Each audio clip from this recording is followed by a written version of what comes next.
Hello. So, I don't know about you, but when I go to sleep, my brain loves to keep thinking even when I tell it not to.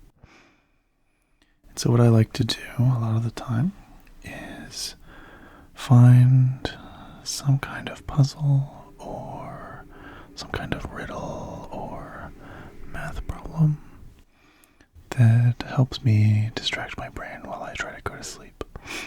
So, tonight I have 3 logic puzzles for you to think about as you drift off into sleep and enjoy the couple of triggers I have selected for you for tonight. So, without further ado, I'd like to go ahead and introduce the first problem to you. So, the first question is, how many times do the hour hand and minute hand of a clock overlap each other in 24 hours? It sounds like a pretty simple question, but I encourage you to think through it very deeply.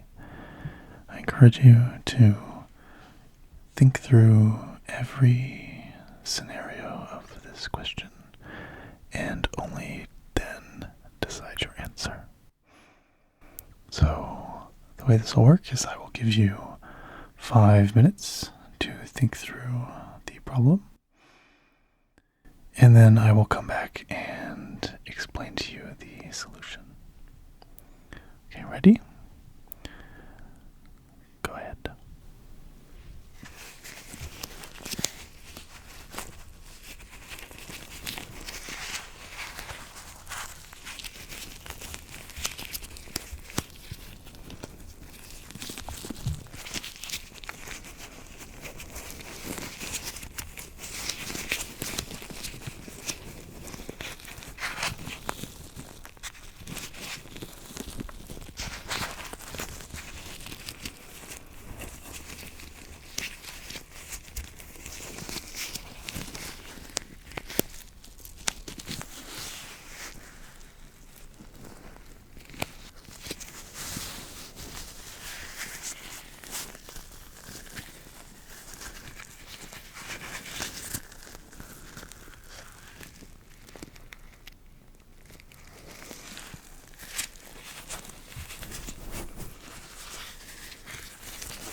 you have an answer?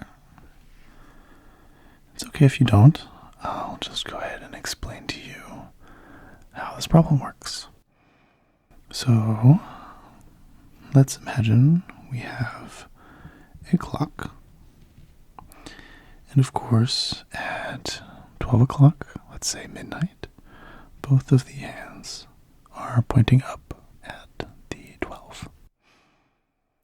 Then, let's think about what happens a little bit after 1 a.m. We'll have our clock. We'll have our hour hand pointed at the 1. And right at 1 o'clock, the minute hand will be pointed at the 12, straight up. But a little bit after 1, the hour hand and the minute hand will be pointing in the exact same direction. So they'll overlap. So that is one time that they have overlapped. Now let's think about what happens at 2 a.m. At 2 a.m., we'll have our clock again. The hour hand is pointing at 2. The minute hand will be pointing at the 12 right at 2 o'clock. But a little bit after 2 a.m., the minute hand and the hour hand will overlap, just as they did a little after 1 a.m. Now we can follow this logic. And so they overlapped at midnight. They overlapped at 1 a.m. a little bit after. They overlapped a little bit after 2, a little bit after 3, 4, 5, 6, 7, 8, 9, and 10. Now, if you think about the clock at 10, where the hands overlap at 10, let's see, the hour hand will be pointed pretty far past the 10 by the time that the minute hand has gone all the way around the clock to reach the section of the clock where it is 10 o'clock for the hour hand. So it'll be pretty late in the cycle. Let's think about what happens at 11. We have our clock. That's a terrible clock. We have our clock. We have our hour hand pointing at 11. And at 11 o'clock exactly, the hour hand will point up. But after a little while, the minute hand will progress around the clock. And then we'll have the clock in a slightly different state. The 11 o'clock hour hand, by the time the minute hand has gotten around to the 11 o'clock section, the hour hand will have already progressed from the 11 to the 12. And so the hands of the clock will not overlap at any time during the 11th hour.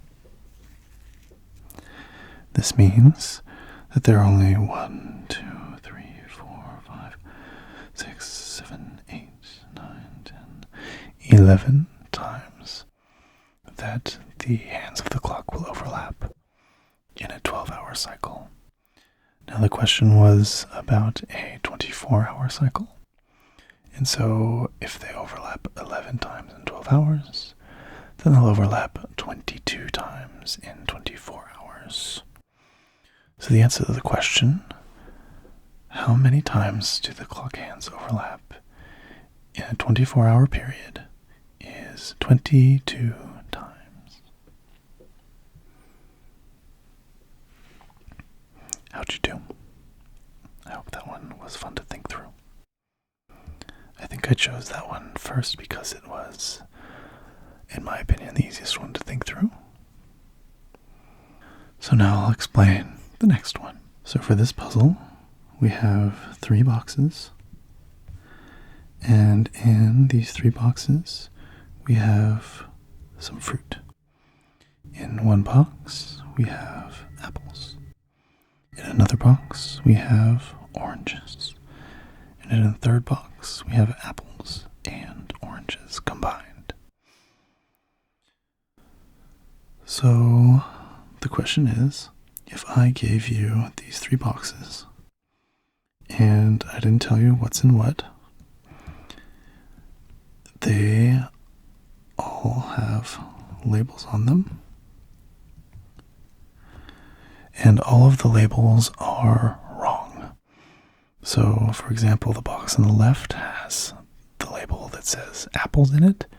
You know that that box does not have apples in it because it has the apple label.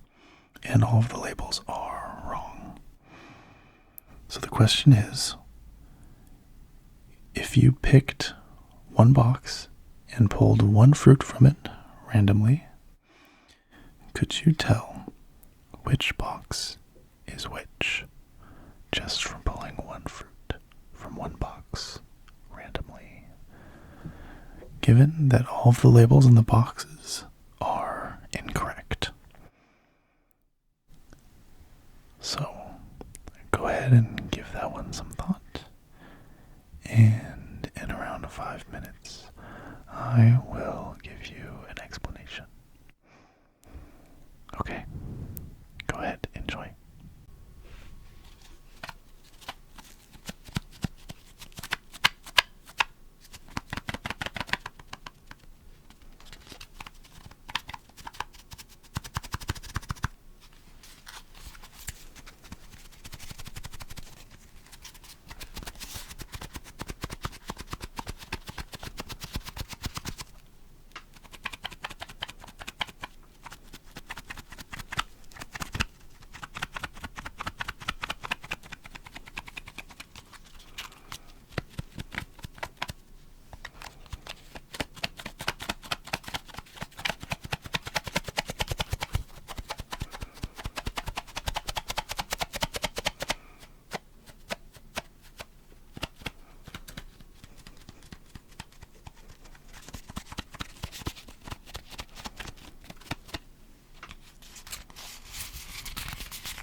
you can think it through,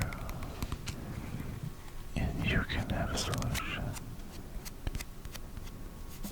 I believe in you, not just for this puzzle, but in general. You can do it.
Have a solution.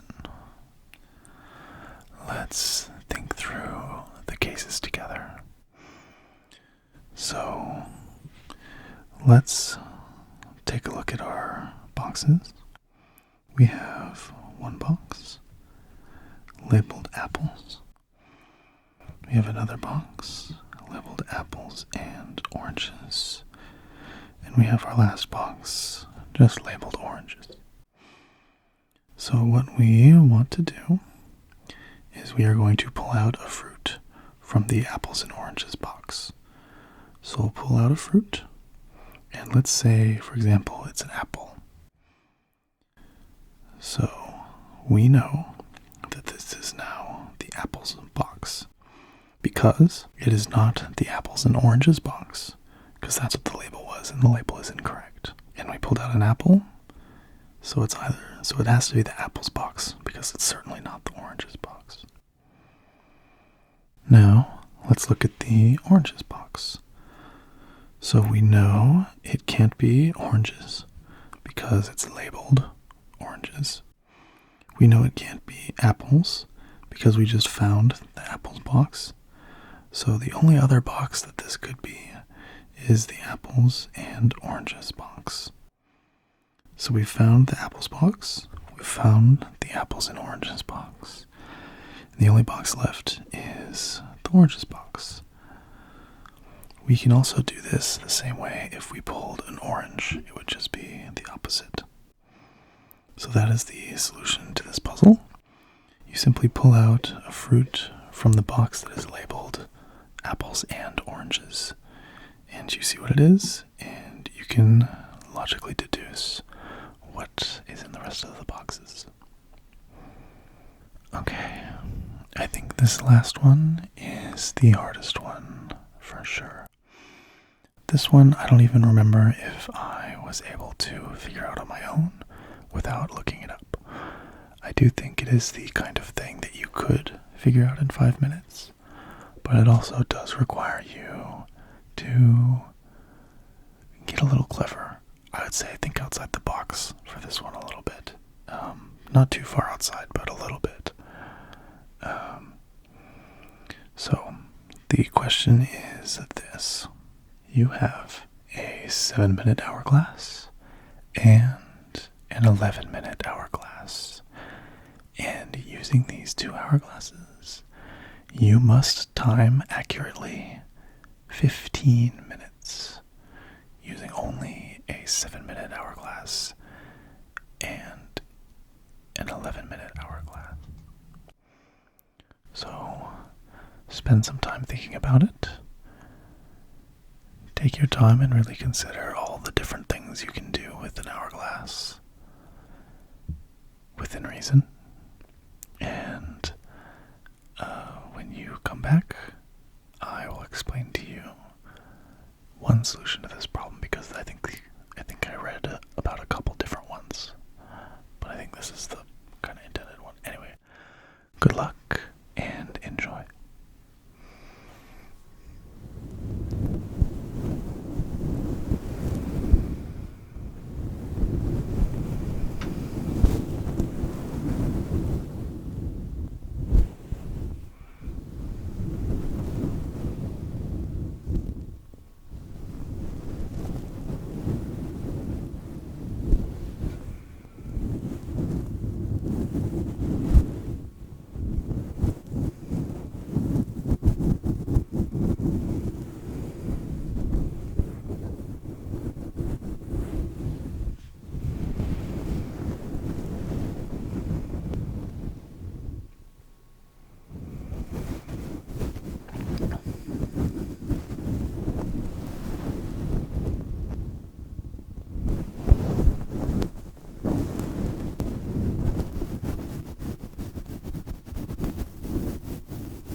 might have a solution. I believe you can solve this one too. Just as I believe you can solve any problem in your life. And even if you can't, that's okay too.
Are you ready for the solution? I will go ahead and explain. So, the first thing we're going to do is start both hourglasses at the same time. So we'll start the 7-minute hourglass and the 11-minute hourglass. Then, after 7 minutes pass, we will have 0 minutes left in the 7-minute hourglass and 4 minutes left in the 11-minute hourglass. At this point, we will then flip over the 7-minute hourglass and we will wait the remaining 4 minutes in the 11-minute hourglass. After this time, there will be 3 minutes left in the 7-minute hourglass and 0 minutes left in the 11-minute hourglass.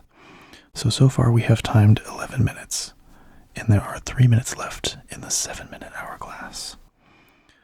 What that means, though, is in the other side of the 7-minute hourglass is 4 minutes worth of sand. So what we can do is now flip the 7-minute hourglass and time an additional 4 minutes, which results in 15 minutes. We timed 7 minutes, then we flipped the 7-minute timer, waited the remaining 4 minutes on the 11-minute timer. Then we flipped the 7-minute timer again, allowing us to time another 4 minutes, resulting in 15 minutes. Kind of didn't draw that right, but whatever. In any case, that is the solution to this puzzle. I hope by this point you have enjoyed these riddles enough so that you have fallen asleep. And I hope you have enjoyed the triggers and just enjoyed the video overall. And maybe developed a new love for riddles and occupying your mind as you sleep. There are a few great channels you can find stuff like this on. My personal favorite is Mind Your Decisions with Bresh Talwalker, I think is how you say that. He has a lot of great videos. A lot of them are very mathematical and geometric.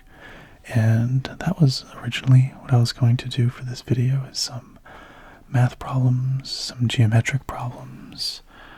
I called it kind of a nerdy video and some conversations, but I thought it would be better if these were some things that everybody could visualize and everybody could enjoy. Some things where you didn't necessarily need to know trigonometry or algebra or anything like that.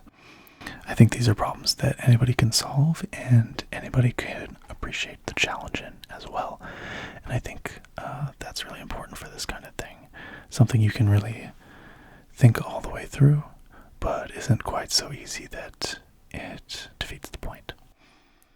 So I encourage you to find more riddles and problems like this to enjoy, and I hope you have a wonderful night, and I hope you get some wonderful sleep. So with that, I will say good night.